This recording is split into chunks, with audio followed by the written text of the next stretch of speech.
So hello everyone, 5 AM series में आप सभी का स्वागत है। सो स्टार्ट करते हैं आज के जो टॉपिक्स हैं। बिफोर स्टार्ट कुछ बात ज्ञान की कर लेते हैं, क्योंकि सुबह का टाइम है, हो सकता है कुछ बात आपके दिमाग में भी जाए। देखो, एक है ना, एक बहुत इंपॉर्टेंट पॉइंट है जो हमेशा आपको माइंड में रखना चाहिए। तो वो जो सक्सेस है वो आपका डिपेंड करती है एक्शन पर। होता क्या है कि जब हम किसी भी सक्सेस, जैसे आपको आईएएस बनना है, अब आईएएस बनना है, आपके लिए सक्सेस की डेफिनेशन ये है।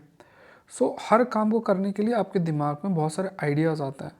आइडियाज़ आते जाते हैं कि ये करेंगे, वीडियो देखेंगे, बहुत सारी चीज़ें हैं। तो आइडियाज़ आते रहेंगे, आते रहेंगे, आते रहेंगे, आते रहेंगे।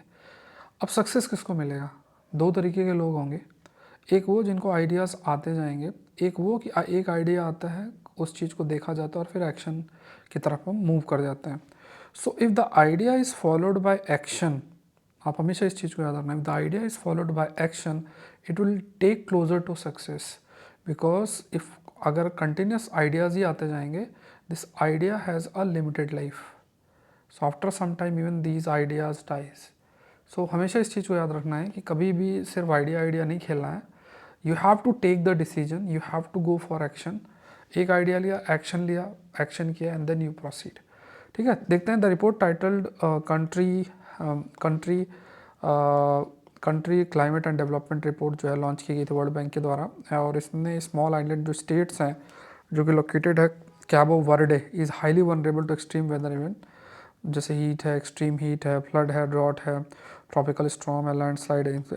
सो गिवन आइलैंड कहाँ पे एसोसिएटेड है, मतलब यहाँ से प्रश्न ये है कि जो कैबो वर्दे है ये कहाँ आपका located. So it is located in Atlantic ocean. तो वर्ल्ड बैंक की जो नई रिपोर्ट है जिसमें specifically it talked about this island जिसका नाम कैपो वर्दे है।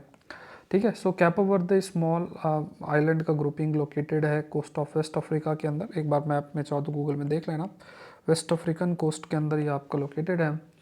To address the climate and development challenge, the report title countries climate and development report के अंदर जो कि लॉन्च हुई थी 15 जनवरी को, इसमें स्मॉल आइलैंड डेवलपिंग स्टेट जो कि लोकेटेड अटलांटिक ओशियन में जो कैबो वर्दे इज हाईली, है ना, तो इसमें ये सब वनरेबिलिटी बहुत हाई है। तो अटलांटिक ओशन ध्यान रखना है। Consider the following statement, yellow meal worm larva include high quality protein and fats. The yellow meal worm, जो मील वॉर्म है ये पेस्ट ऑफ, मतलब ये पेस्ट मतलब कीड़ा है वीट और ग्रेन के लिए। ठीक है, द मोस्ट कॉमन इंसेक्ट जो है used as a feed for food और फीड फार्मूलेशन के लिए इस्तेमाल आपका होता है। तो यहाँ पे देखो दोनों ही जो स्टेटमेंट है, ठीक है, यहाँ पे दोनों ही स्टेटमेंट आपके सही हैं, बट ये सेकंड स्टेटमेंट एक्सप्लेनेशन नहीं, मतलब येलो विलवम लार्वा जो है ये इसमें ये हाई क्वालिटी प्रोटीन और फैट इंक्लूड करता है, और वीट और ग्रेन का पेस्ट है, कीड़ा आप मानो इसको। और मोस्ट कॉमन इंसेक्ट है ये जो कि यूज़ किया जाता है फूड और फीड फार्मूलेशन के लिए भी इसका इस्तेमाल किया जा सकता है। इसे एडिबल इंसेक्ट के रूप में भी कंसिडर किया जाता है। एडिबल इंसेक्ट मतलब ऐसे इंसेक्ट जिनको कंज्यूम किया जा सकता है। Why? Because they have the, मतलब बहुत सारे इनके अंदर जो न्यूट्रिएंट्स हैं वो आपके प्रेजेंट होते हैं। So insects are classified as holometabolous और हेमी मेटाबोलस बेस्ड, उनकी लाइफ साइकिल पर वो चीज़ बेस्ड होते हैं। सो यहाँ पे जैसे लाइक है ना, जैसे एक टर्म आप यूज़ करते हो दैट इज़ होमो, सॉरी, एक टर्म आप यूज़ करते हो that is holo holo metabolous.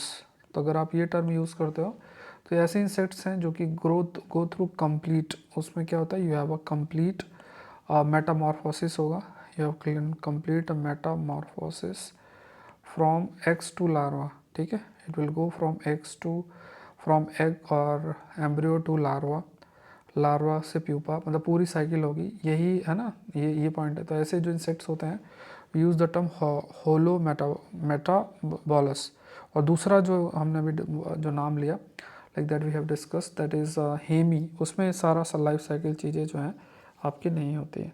सो ये मतलब इसे एक एडिबल इंसेक्ट के रूप में येलो मीलवॉर्म को कंसिडर किया जाता है। तो आंसर इसका बी होगा। ठीक है, तो देखो ऐसे क्वेश्चंस आपको करने हैं, तो मैंने पूरा जो PT 730 2 साल का करंट अफेयर्स है तो ऐसा स्टडी मटेरियल कंपाइल करके भी दे रहा हूँ, प्लस वीडियो लेक्चर भी आपको उसमें अवेलेबल रहेंगे। तो ये बहुत इंपॉर्टेंट है इस साल प्रीलिम्स अगर आप कर रहे हैं तो ध्यान रखना। 50% ऑफ अभी चल ही रहा है तो उसका आप बेनिफिट उठा सकते हैं। ठीक है, consider the following statement the context of uniform civil code के कंटेक्स्ट में। So uniform civil code bill Uttarakhand assembly के द्वारा जो है वो आपका पास किया गया है और लास्ट फरवरी में, जो कि हैज़ ऑल्सो इंक्लूडेड ट्राइबल्स, और यहाँ पे कंप्लीट बैन किया गया है, जैसे प्रैक्टिसेस लाइक हलाला, इद्दत, तलाक is imposed. Bill also made it mandatory to register marriage and divorce, failing which couple concern will be deprived of benefits of all government facilities. ठीक है, तो ये सारी चीज़ें जो हैं इसमें हाईलाइट की गई हैं। तो यहाँ पे पहली चीज़ तो ये चीज़ें हाईलाइट की गई हैं। तो यहाँ पे पहले ये ध्यान में रखना है कि ठीक है, तो यहाँ पे पूछा कि कौन सा स्टेटमेंट जो है वो आपका सही है।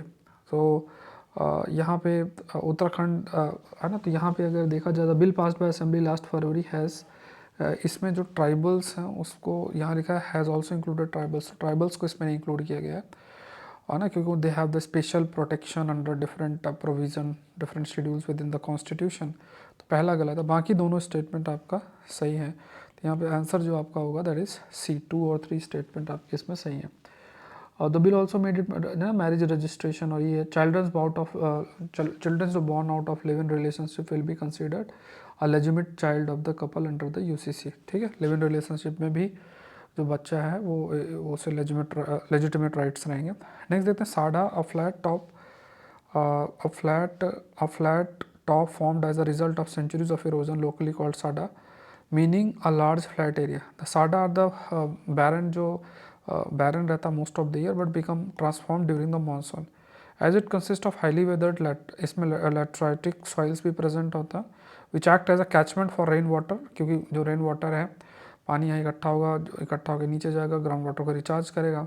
सो ये जो साडा है किस स्टेट के साथ एसोसिएटेड है, तो हमने इसको हिंदू के सेशन में भी आई थिंक डिस्कस किया हुआ है। तो ये आपका महाराष्ट्र से जो है एसोसिएटेड है। तो ये थोड़ा सा ज्योग्राफी का एडवांस टॉपिक के कंसिडरेशन में आप इसको ले सकते हो साडा के बारे में, तो ध्यान में रखना। नेक्स्ट देखते हैं कंसिडर द फॉलोइंग स्टेटमेंट, ये है दैट इज एमलॉइड प्रोटीन। तो एमलॉइड प्रोटीन के बारे में देखते हैं। एमलॉइड प्रोटीन एंड पेप्टाइड्स इनका एक peptide play pivotal role in various neurodegenerative disease.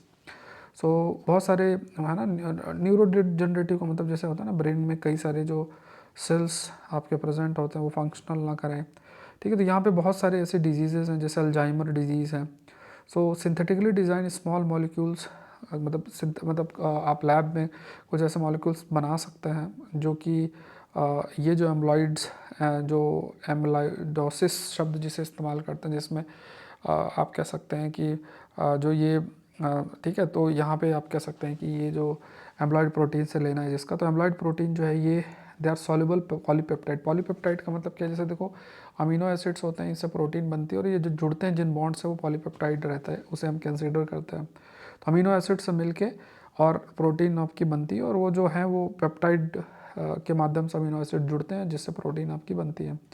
सो इसमें क्या है कि ये जो है बी शीट रिच है ना, कुछ कंडीशंस में कुछ चीज़ों का फॉर्मेशन होता है। तो amyloidogenesis, some of this protein is required for normal cellular function. More commonly the aggregation of the given amyloid protein is responsible for number of human disease. तो होता क्या है कि जैसे देखो ये प्रोटीन बनती है, अगर ये इकट्ठा होती चली जाएगी तो it is responsible for certain diseases.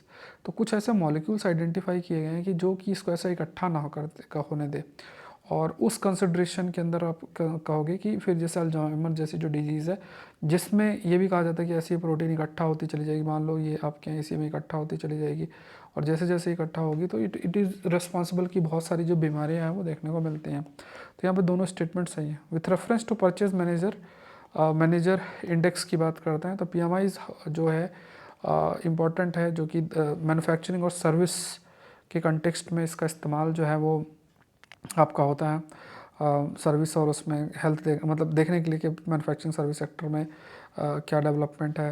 ये कैलकुलेट जॉइंटली मैन्युफैक्चरिंग और सर्विसेज दोनों के लिए होता है। इसका जो वैल्यू 0 to नंबर 1 तक 10 तक होता है। PMI वेरियस मंथ जो है, if PMI of previous month is higher than PMI of the current month, तो इसमें ये कॉन्ट्रैक्टिंग के लिए रिस्पॉन्सिबल है। सो प्रीवियस मंथ का हायर है, तो मतलब हायर है, और अगले मंथ से अगर कंपेयर किया जाए, जैसे मान लो लाइक फॉर एग्जांपल सितंबर का हायर है फ्रॉम अक्टूबर। ठीक है, तो इस टाइप से। तो ये यहाँ पे क्या है कि कौन कौन से स्टेटमेंट सही आपके इसमें। सो ये क्या है, जो परचेजिंग मैनेजर इंडेक्स है ये सर्वे बेस्ड आपका होता है। इट्स अ सर्वे बेस्ड, जो कि क्वेश्चंस पूछे जाते हैं बहुत सारे जो डिफरेंट सेक्टर से बिलोंग आपके करते हैं, और दूसरे प्रीवियस मंथ से कंपेयर इनको किया जाता है। तो पर्पज़ इसमें सही है कि इसमें ख़ास तौर से जो कंपनी डिसाइड कर सके और क्या चीज़ों का ग्रोथ हो रहा है। जैसे इसकी जो वैल्यू है 0 to 100 तक होती है, जैसे 50 होता है, 50 से कम है तो इसका मतलब कॉन्ट्रैक्शन हो रहा है, 50 से ज़्यादा वैल्यू है तो चीज़ें एक्सपेंशन हो रहा है। तो उसमें पता चलता है कि अच्छा इकोनॉमी के अंदर मैन्युफैक्चरिंग सेक्टर के लिए ये सारी डिमांड्स आपके एग्जिस्ट करती हैं। तो अगर डिमांड एग्जिस्ट करती है तो जो भी प्रोसेस है, जो भी स्टेप्स हैं वो लिए जा सकते हैं। एक्सपेंड मतलब जो भी डिमांड देखते हुए अगर है तो फिर चीज़ें प्रोड्यूस की जा सकती हैं। तो ये खाली मैन्युफैक्चरिंग के कंटेक्स्ट में इम्पॉर्टेंट होता है और ये हर मंथ ऑलमोस्ट रिलीज़ आपका जो है किया जाता है। तो ये स्टेटमेंट आपको गलत हो गया, ये होगा, तो आंसर इसका क्या होगा, डी होगा।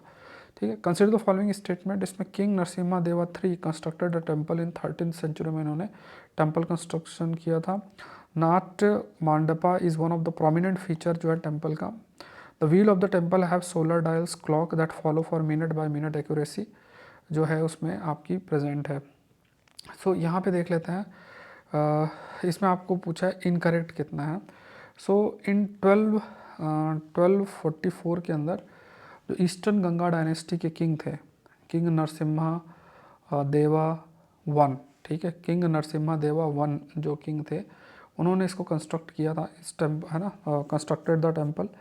तो यहाँ पे देख लेते हैं, तो यहाँ पे उन्होंने क्या है, king Narasimha Deva three constructed the temple, उन्होंने टेम्पल कंस्ट्रक्ट किया था एक है ना 1244 में। और यूनेस्को ने इसको डेजिग्नेट किया था 1984 के अंदर, ठीक है, 1984 के अंदर 1984 के अंदर इसको डेजिग्नेट किया था as a world heritage site. तो ये हिंदू गॉड सूर्य के लिए डेडिकेटेड है। टेम्पल को जो है सूर्य देवालय भी कहा जाता है, सूर्य देवालय जो टेम्पल है कहा जाता है। इसमें गज Simha is name the main entrance, जिसे गज सिम्हा कहा गया है। नाट मंडप भी है जिसमें डांसिंग हॉल है, मंडप है ना, तो इसमें कई सारे ऐसे लाइक वाइड स्टेप्स, बड़ी बड़ी चौड़ी चौड़ी जो सीढ़ियाँ टाइप भी इसमें बनी हुई हैं। और इसमें कई कार्विंग भी है, सन गॉड भी हैं, ये इसमें आप कह सकते हो। और जो कोणार्क है ना, तो ये जो टेम्पल जिसकी हम चर्चा कर रहे हैं that is Konark sun temple, ठीक है, जिसकी हम चर्चा कर रहे हैं। ठीक है, तो कोणार्क सन टेम्पल जो है बहुत सारे लोग इसको विजिट भी करते हैं। कमेंट सेक्शन में तो इसमें ख़ास तौर से मतलब कि कहाँ पे लोकेटेड है। तो टेम्पल जो है वॉज यूज्ड फॉर प्रेयर कुछ समय तक। 17th सेंचुरी में जो उन्हें जो डिटीज़ थे उन्हें जगन्नाथ टेम्पल पुरी में ले जाया गया। ठीक है, तो ये आपको लाइक है ना मेनली कलिंगा और उड़ीसा आर्किटेक्चर को रिफ्लेक्ट इसमें आपका करता है। एंड ये ईस्टवर्ड है ना, जिससे कि जो मेन एंट्रेंस है, so that the main entrance is illuminated by the first light of dawn. जैसे ही सुबह होती है तो पहली लाइट वहाँ पे पड़े, तो है ना, तो व्हील ऑफ द टेम्पल्स है, उसमें सोलर डायल्स है, क्लॉक्स हैं, ये सब है। तो मिनट बाय मिनट जो एक्यूरेसी भी मेंटेन रहती है। तो पहला गलत है, बाकी स्टेटमेंट्स आपके जो है सही है। तो आंसर इसमें ए होगा, इसमें इनकरेक्ट पूछा है। Consider the following statement about oriented pied hornbill के ऊपर है। So it is considered to be among the smallest and most common, ये most common, one of the most common hornbill के रूप में इसे कंसिडर किया जाता है। ठीक है, और नेचुरल हैबिटेट की बात करें तो सब ट्रॉपिकल और मॉइस्ट हाईलैंड फॉरेस्ट है, मतलब है ना जो फॉरेस्ट एरिया। लार्जेस्ट डिस्ट्रीब्यूशन इसका है इंडियन सब कॉन्टिनेंट और साउथ ईस्ट एशिया में। हॉर्नबिल्स आर प्रिडोमिनेटली फ्रूगीवोरस, मतलब फ्रूट्स और ये सब जो है वो आपका कंज्यूम करते हैं।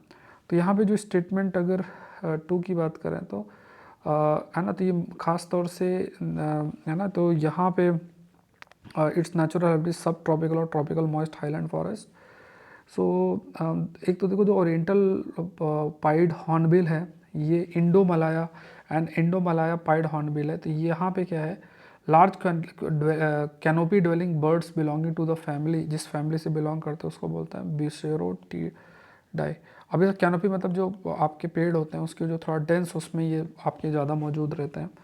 और इसमें कई सारे हैं, जैसे सुंडा पाइड हॉर्नबिल, ऐसे कई ऐसे हैं। सो ये जो ओरिएंटल पाइड हॉर्नबिल है इसे like it is consider among the smallest and most common Asian जो हॉर्नबिल के रूप में इसे कंसिडर किया जाता है।